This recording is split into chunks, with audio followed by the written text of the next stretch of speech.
The Second World War claimed the lives of an estimated 60 million people. Among these were nearly 320,000 British troops who were killed in action.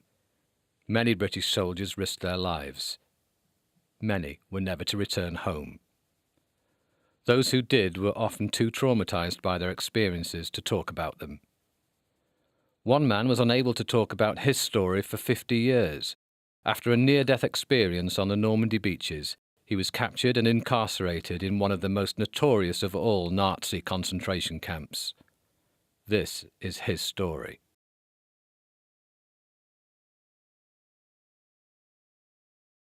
Arthur Dodd was born and raised in the Cheshire town of Northwich.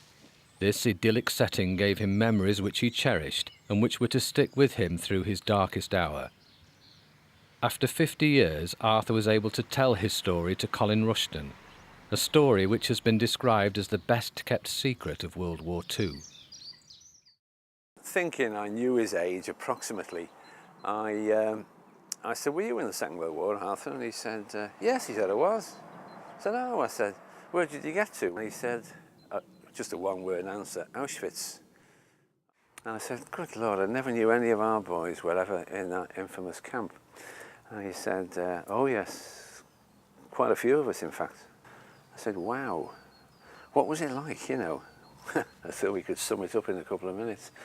Oh, he said it was awful. He said it really was unbelievable.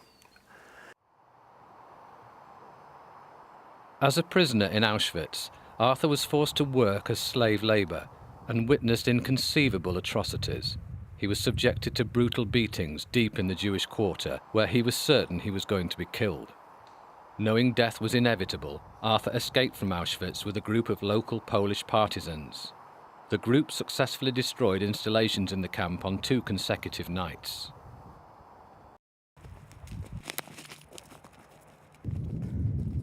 Their plan was foiled, and as Arthur ran for life through the surrounding woodland, he realised the aim of his mission. Arthur had taken part in what was to be the only recorded mass breakout attempt of the camp.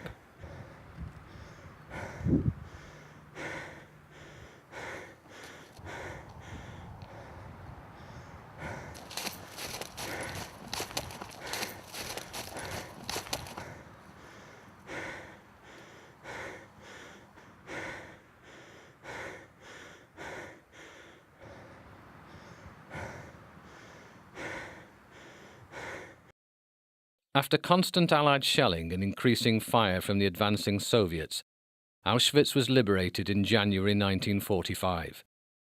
Arthur returned home after a 700-mile march across Europe.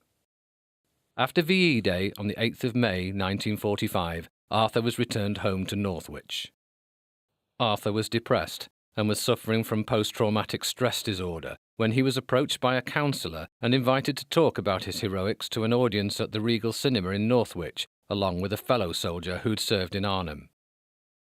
Arthur wasn't too keen, but he reluctantly agreed, and that was them then at the cinema, you know, and that was the worst thing he could ever have done, you know, because obviously the crowd knew all about Arnhem. The guy was a hero because he got back. Every time he answered, there was huge cheers, and then they'd switch and ask Arthur a question about Auschwitz, and he'd answer it but total silence. After the destroying reaction at the local cinema, Arthur did not talk about his story for nearly 50 years. His family, including son Jeff, knew little of his experiences until he began to open up to Colin Rushton. It was during this time that Jeff learned about his father's trauma after returning home.